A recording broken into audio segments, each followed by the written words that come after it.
வணக்கம் நண்பர்களே. இந்த ஒரு பிரத்யேகமான விளக்கப்பதிவுக்கு உங்களை வரவேற்கிறேன். இன்னைக்கு நாம ஆந்திர பிரதேசத்துல இருக்கிற கரடுமுரடான நல்லமலா மலைத்தொடருக்குள்ள ஒரு அட்டகாசமான காவிய பயணத்தை மேற்கொள்ள போறோம். இது ஏதோ சாதாரண ட்ரெக்கிங் கிடையாதுங்க. தொன்மங்களும் செங்குத்தான மலைகளும் கைகோர்க்கிற பிரம்மாண்டமான நவநரசிம்மர் மலையேற்றம். ரெடியா? உங்க மனசுல எப்பவாவது இந்த கேள்வி வந்ததுண்டா? புராணங்கள்ல வர்ற இரண்யகசிபு அப்படிங்கிற அசுரனை வீழ்த்த சிங்க முகமும் மனித உடலும் கொண்ட அந்த நரசிங்க கடவுள் உண்மையிலே அந்த பூமியில எந்த இடத்துல நடந்தார்? அந்த உக்கிரமான நிகழ்வு எங்க நடந்துச்சுன்னு தெரியுமா? வாங்க இன்னைக்கு அதுக்கான விடையை தேடி போவோம். சரி, நாம நேரடியா விஷயத்துக்கு வருவோம். இன்னைக்கு நம்ம பயணத் திட்டத்துல நரசிம்மரோட தோற்றம், மேல் மற்றும் கீழ் அஹோபிலம் மலையேற்றம், 9 கிரகங்களோடு இருக்கிற அண்டத் தொடர்புகள், சுற்றி இருக்கக்கூடிய பழங்கால அதிசயங்கள், அப்புறம் உங்களோட பயணத்தை எப்படி திட்டமிடலாம், இது எல்லாத்தையும் தான் பார்க்க போறோம். முதல் பகுதி நரசிம்மரின் தோற்றம். கிழக்கு தொடர்ச்சி மலையில நிகழ்ந்த அந்த ஒரு தெய்வீக வெடிப்பு. இந்த உக்ரஸ்தம்பம் தான் நம்ம கதையோட ஆரம்ப புள்ளி. நரசிம்மர் தூணை பிளந்துகிட்டு வெளிவந்தார் இல்லையா, அந்த உடைஞ்ச தூணோட மிச்சம் இதுதான்னு நம்பப்படுது. அவர் கோபமா வெளியே வந்தப்ப அவரோட முதல் அடியிலிருந்து கர்நாடக சங்கீதத்தோட 172 அடிப்படை ராகங்கள் பிறந்துச்சுன்னு புராணங்கள் சொல்லுது. கொஞ்சம் யோசிச்சு பாருங்க, எவ்வளவு ஒரு பிரம்மாண்டமான தொடக்கம்ல. அசுரனை வதம் செஞ்ச பிறகும் நரசிம்மரோட அந்த உக்கிரம் கொஞ்சம் கூட குறையவே இல்லை. அப்போ அவரை சாந்தப்படுத்துறதுக்காக மகாலட்சுமி எடுத்த ஒரு ஸ்பெஷலான அவதாரம் தான் செஞ்சுலக்ஷ்மி. உள்ளூர்ல இருக்கிற செஞ்சு பழங்குடியின மக்கள் மத்தியில ஒரு வேடுவ பெண்ணா பிறந்து நரசிம்மரை அமைதிப்படுத்தி கல்யாணமும் செஞ்சுக்கிட்டாங்க. இதனாலேயே இப்போ வரைக்கும் அந்த மக்கள் சிங்கமுக கடவுளான நரசிம்மரை தங்களோட வீட்டு மாப்பிள்ளையாவே கொண்டாடுறாங்க. இது ரொம்பவே தனித்துவமான ஒரு அன்பை காட்டுது. 2. மேல் அஹோபிலம் மலையேற்றம். பயங்கரமான சவாலான மலைகள். இங்க நீங்க கவனிக்க வேண்டிய ரொம்பவே சுவாரஸ்யமான விஷயம் என்னன்னா, மேல் அஹோபிலத்துக்கும் கீழ் அஹோபிலத்துக்கும் நடுவுல இருக்கிற அந்த மிகப்பெரிய வித்தியாசம்தான். மேல் அஹோபிலம் முழுக்க 80 டிகிரி செங்குத்தான பாறைகள், நரசிம்மரோட உக்ர வடிவங்கள்னு கொஞ்சம் பயமுறுத்துற மாதிரி இருக்கும். ஆனா கீழ் அஹோபிலம் அப்படியே நேர்மாறு, அமைதியான அடர்ந்த காடுகள், நரசிம்மரோட சாந்தமான வடிவங்கள்னு ரொம்ப ரம்யமா இருக்கும். சரி, இந்த மலையேற்றம் எப்படி இருக்கும்னு பாப்போம். முதல்ல ஒரு ஒடுங்கிய பள்ளத்தாக்கு வழியா ஜுவாலா நரசிம்மர் கோயில அடையணும். அங்கிருந்து ஆரம்பிக்குது நிஜமான சவால்.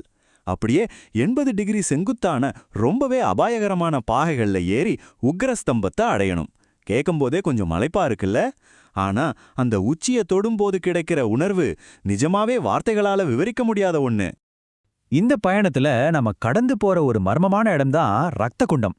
அசுரன் இரண்யகசிபுவை அழிச்சதுக்கு அப்புறம் நரசிம்மர் தன்னோட ரத்தம் படிந்த கைகளை கழுவிய குளம் இதுதான்னு சொல்லப்படுது. இதுல ஆச்சரியமான விஷயம் என்ன தெரியுமா? இன்னைக்கும் இந்த குளத்துல இருக்கிற தண்ணி பாக்குறதுக்கு லைட்டா சிவப்போணத்துல இருக்கும். அந்த புராணத்தோட உக்ரத்தை அப்படியே நம்ம கண்முன்னாடி நிறுத்துற ஒரு காட்சி இது. 3. கீழ் அஹோபிலம் பயணம். ரொம்பவே அமைதியான ரம்யமான காடுகள். அப்படியே கீழே வந்தோம்னா கரஞ்ச நரசிம்மர். இங்க ஒரு ஸ்பெஷாலிட்டி இருக்கு. நரசிம்மர் தன்னோட வழக்கமான சங்கு சக்கரத்தோட மட்டும் இல்லாம கையில ஒரு வில்லும் அம்பும் வச்சிருக்கார். எதுக்குன்னு யோசிக்கிறீங்களா? ராமபக்தரான நம்ம அனுமனுக்கு தரிசனம் தர்றதுக்காக.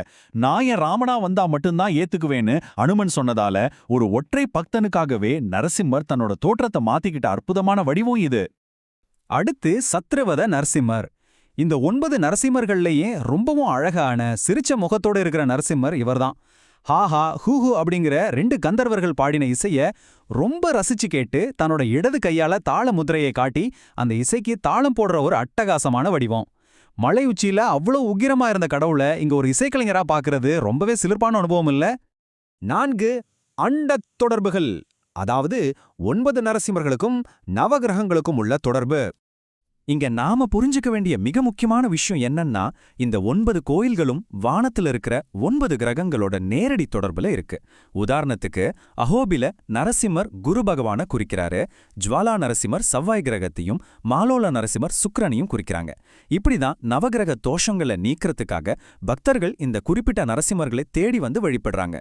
இது ஒரு அற்புதமான அண்டவியல் கட்டமைப்பு. 5. அருகிலே இருக்கிற பழங்கால அதிசயங்கள். நம்ம பார்வைய கொஞ்சம் விரிவுபடுத்துவோம். அஹோபிலம் மட்டும் இல்லாம சுத்து வட்டாரத்துல இருக்கிற எந்த இடங்களையும் நீங்க மிஸ் பண்ணவே கூடாது. 12 ஜோதிர்லிங்கங்கள்ல ஒன்னும் 18 சக்தி பீடங்கள்ல ஒன்னும் ஒரே இடத்துல இருக்கிற ஸ்ரீசைலம். சிவன் புலியா காட்சி தந்ததா சொல்லப்படுற யாகண்டி உமா மகேஸ்வரர் கோயில். அப்புறம் 16ஆம் நூற்றாண்டுல கட்டப்பட்ட ஒண்டிமிட்டா கோதண்ட ராமசுவாமி கோயில். கடைசியா 1500 வருஷம் பழமையான 9 நந்திகள் இருக்கிற மகாநந்தி.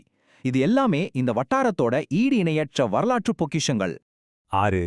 உங்களுக்கான புனித பயணத்திட்டம், நடைமுறை விஷயங்களையும் பாதுகாப்பையும் கொஞ்சம் பார்ப்போம். இதை விளக்குறதுக்கு பழங்கால புலவரான திருமங்கை ஆழ்வார் பாடின ஒரு பாசுரத்தோட சாராம்சத்தை நான் சொல்றேன்.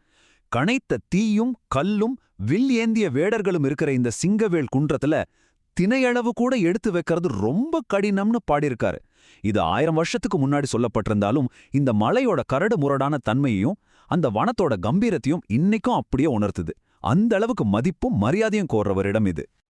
இப்ப இதையெல்லாம் வச்சுக்கிட்டு பயணத்தை எப்படி திட்டமிடலான்னு பாப்போம். ஜூலைலேருந்து பிப்ரவரி மாசம் வரைக்கும் இங்க போறதுக்கு ரொம்பவே சரியான நேரம். குறிப்பா ஆகஸ்ட் செப்டம்பர்ல போனீங்கன்னா நீர்வீழ்ச்சிகள் எல்லாம் முழுமையா பாயறத பார்க்கலாம். பிப்ரவரியில பிரம்மோற்சவம் ரொம்ப விமர்சையா நடக்கும். ஆனா மார்ச்ல இருந்து ஜூன் வரைக்கும் இருக்கிற கொடைக்காலத்தை கண்டிப்பா தவிர்த்துடுங்க. ஏன்னா அப்பவும் 45 டிகிரி செல்சியஸ் வரைக்கும் வெயில் சுட்டெரிக்கும். இந்த பயணத்திட்டத்துல நீங்க கவனிக்க வேண்டிய ரொம்பவே த்ரில்லிங்கான அதே சமயம் சீரியஸான ஒரு விஷயம் இருக்கு. இந்த நல்லமலா காடுகள் ராயல் பெங்கால் புலிகளோட புகலிடம். நீங்க நடக்கிற அதே புனித பாதைகள்ல தான் இந்த மாபெரும் வேட்டையாடும் விலங்குகளும் சுதந்திரமா சுத்தி தெரியுது. அதனால இருட்டினதுக்கு அப்புறம் போறதை தவிர்ப்பதும் உள்ளூர் வழிகாட்டிகளோட துணையோட எப்பவுமே கூட்டமா செல்வதும் ரொம்ப ரொம்ப முக்கியம். ஏன்னா இது இயற்கையோட அரசாங்கம், அதை நம்ம மதிச்சுதான் ஆகணும்.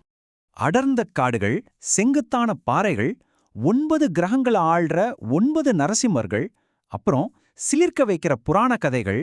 இந்த விளக்கப்பதிவு மூலமா அஹோபிலத்தோட முழு பரிமாணத்தையும் நீங்க உணர்ந்திருப்பீங்க நான் நம்புறேன். இப்ப சொல்லுங்க நண்பர்களே, சிங்கக் கடவுள் நடந்த இந்த மர்மமான பாதையில ஒரு காவிய மலையேற்றம் செய்ய நீங்க தயாரா?